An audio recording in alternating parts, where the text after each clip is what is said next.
this lecture we will see some comparison between different circuit breakers, and apart from that we will see some numerical examples on circuit breakers. Clear?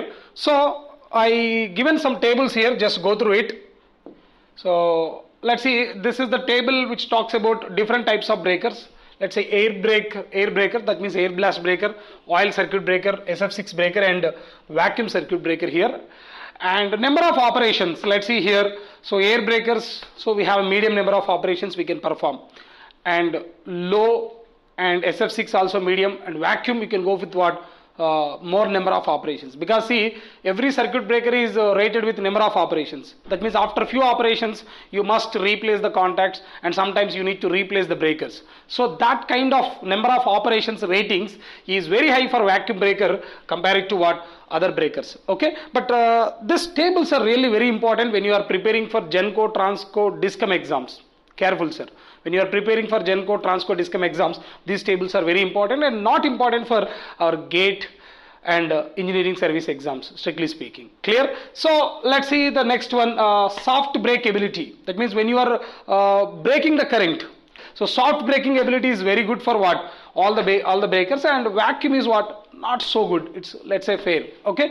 And monitoring of medium. Let's see. So air breakers, there is no concept like you cannot monitor the medium. Medium means what? Your air blast, you cannot monitor that. So but you can monitor oil, because that is the insulation, sorry, that provides the breaking of arc or quenching of arc. Arc quenching medium is here oil, here what? Air blast, here SF6 gas, and vacuum, you know. Okay, so you can monitor the oil, but manual test. Manual test means what? One can take the sample of oil from the arcing chamber, so that they can see the deterioration of oil level. Even SF6 gas also you can monitor, but that is automatic. Okay, clear?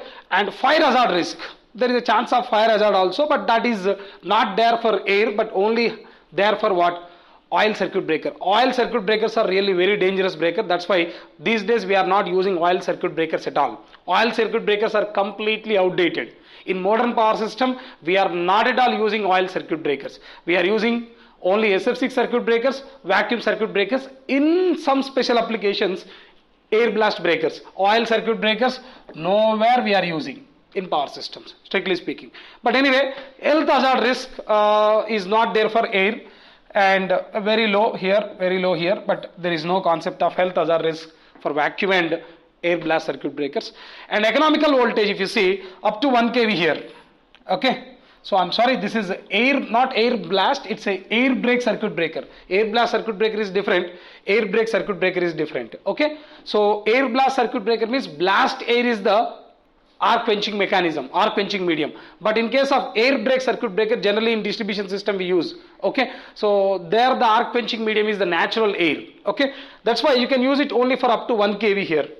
And oil circuit breakers are what? From 3.3 to 220 kV, and SF6 circuit breakers 3.3 to 800 kV, and vacuum circuit breaker 3.3 to 36 kV. Okay, clear? And the next one is type of circuit breakers, and again arc quenching medium, and what is the voltage range and breaking capacity. Okay, so you just pause the video and read all these things.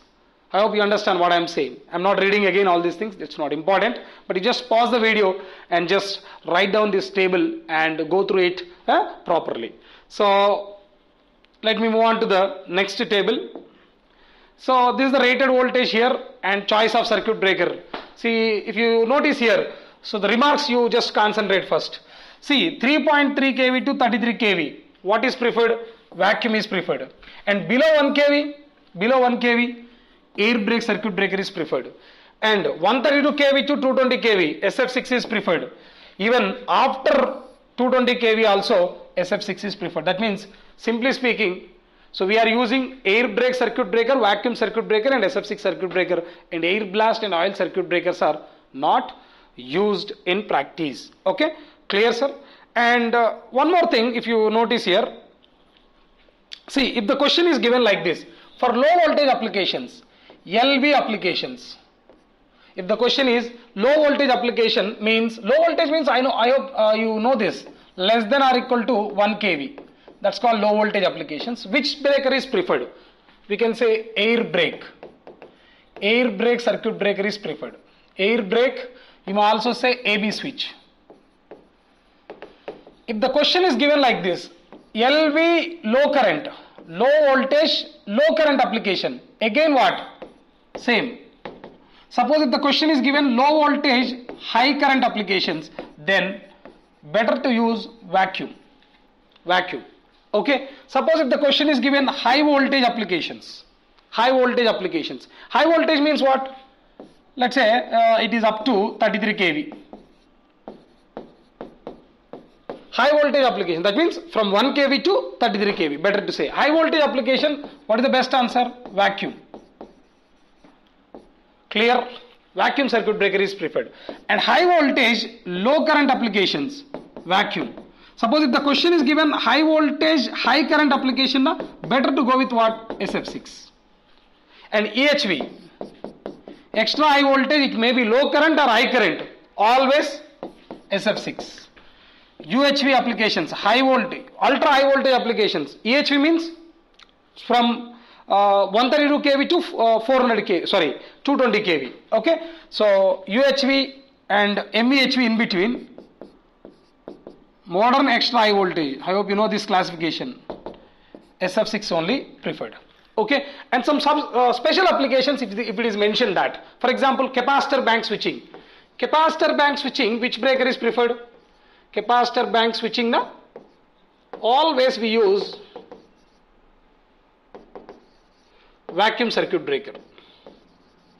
Because the problem with the capacitor bank switching is a very high amount of restriking voltage, but vacuum, it doesn't matter whatever the may be the restriking voltage.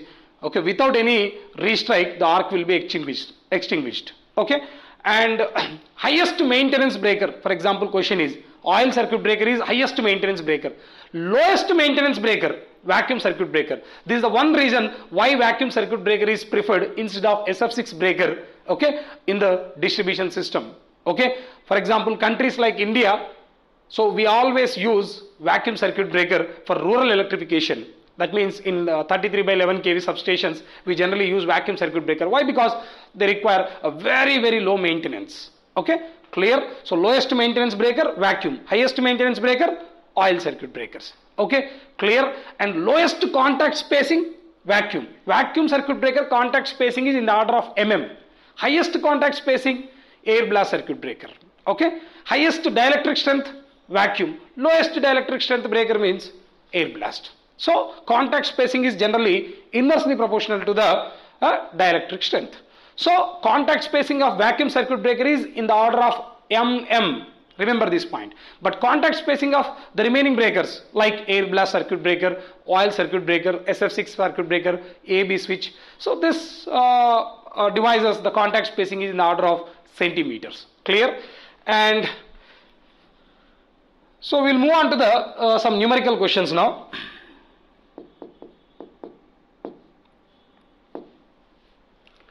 Let's see the first question here. A 50H 3-phase synchronous generator has an inductance per phase is 15 millihenry. The capacitance of the generator and circuit breaker combination is 0.02 microfarad. What is the natural frequency of oscillations?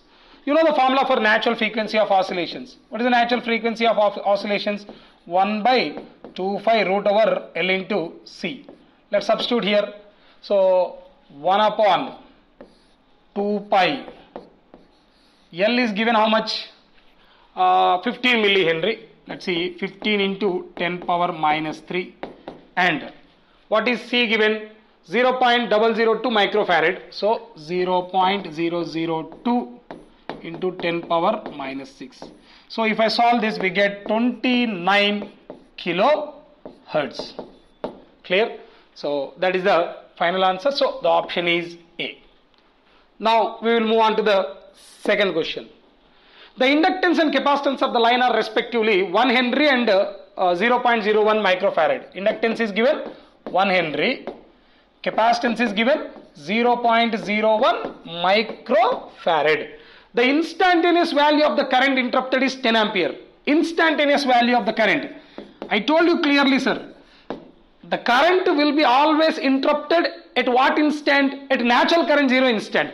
If it is not at natural current 0 instant, means definitely there is a current chopping. Correct or not? So there is a current chopping, and what is the voltage across the breaker?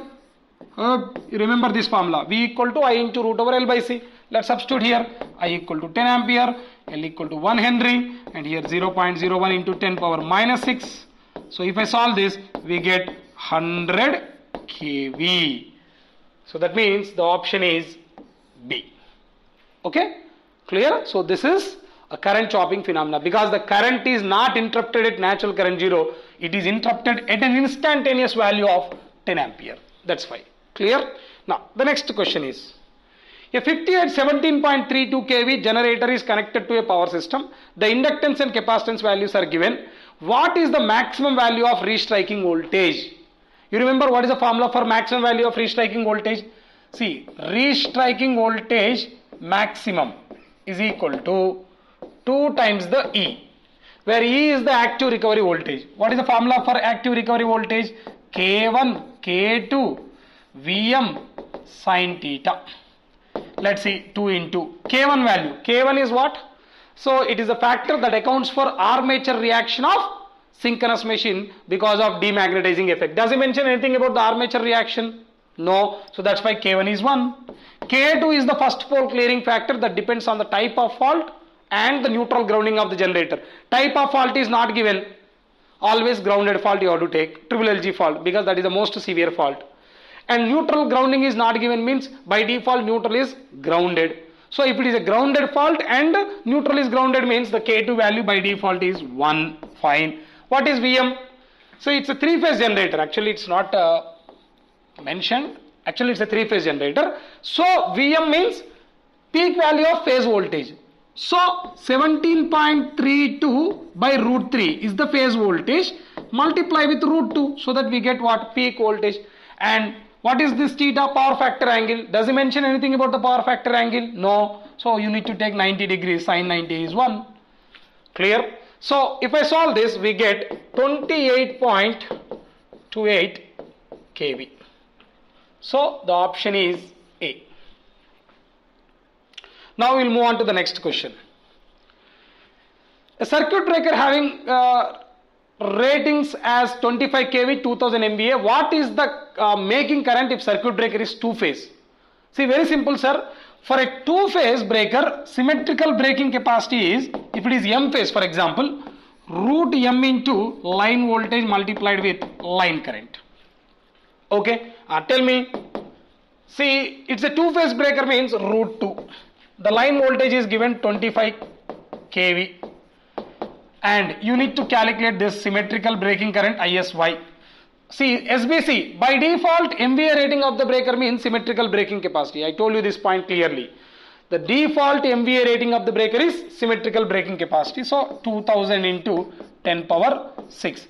If I solve this, we get the symmetrical breaking current as 56.57 kilo ampere.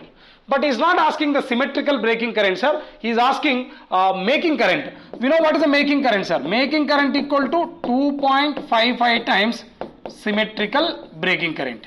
Let's solve this by substituting. We get 144.25 kilo ampere. So the option is D. Now for the same data, you need to see what is the making current if circuit breaker is single phase. Single phase means what is the formula? SBC equal to simply V into ISY. V means what? By default voltage rating, you have to take the as it is value 25 kV. Okay. So 25 into 10 power 3 into ISY, that is equal to 2000 into 10 power 6. So if I solve this, ISY we get 80 kilo ampere. Okay. Since ISY is 80 kilo ampere, what is the making current? 2.55 times. 2.55 times ISY. So let's substitute and solve. We get 204 kilo ampere. So the option is A. Clear? Now we'll move on to the next question. In a 220 kV system, the inductance and capacitance up to the breaker location is given. The value of resistor required to be connected across the breaker contacts, which will give no transient oscillations. No transient oscillations means critically damped. For that case, what is the formula? I told you 1 by 2 under root L by C. If we connect a resistor across the breaker contacts, we can reduce the what? Current chopping problem, and also we can reduce the restriking voltage. Correct or not? and we discussed clearly the value of resistance required is 1 by 2 under root L by C. So let's substitute the values. 1 by 2 means 0.5, then L is 25 into 10 power minus 3, 0.025 into 10 power minus 6. If I solve this, we get 500 ohms. So the option is C. So we'll move on to the last question. A terminal fault occurs at the terminals of a circuit breaker for a 132 kV system. The power factor of the fault current is 0.8 lagging. Then the value of active recovery voltage across the breaker. He is asking E. Formula is K1 K2 Vm sin theta. Have a look. K1 value 1 because he has not mentioned anything about the demagnetizing effect. And K2, first fault clearing factor. It's a triple L fault. I told you ungrounded fault means 1.5. Vm 132 by root 3 into root 2 because we need to substitute the peak value of phase voltage. Sin theta. Cos theta given 0.8. Sin theta is what? 0.6. Clear? So if I solve this, we get approximately 97 kV. So the option is C. So that's it. That's about our circuit breakers. So all the best.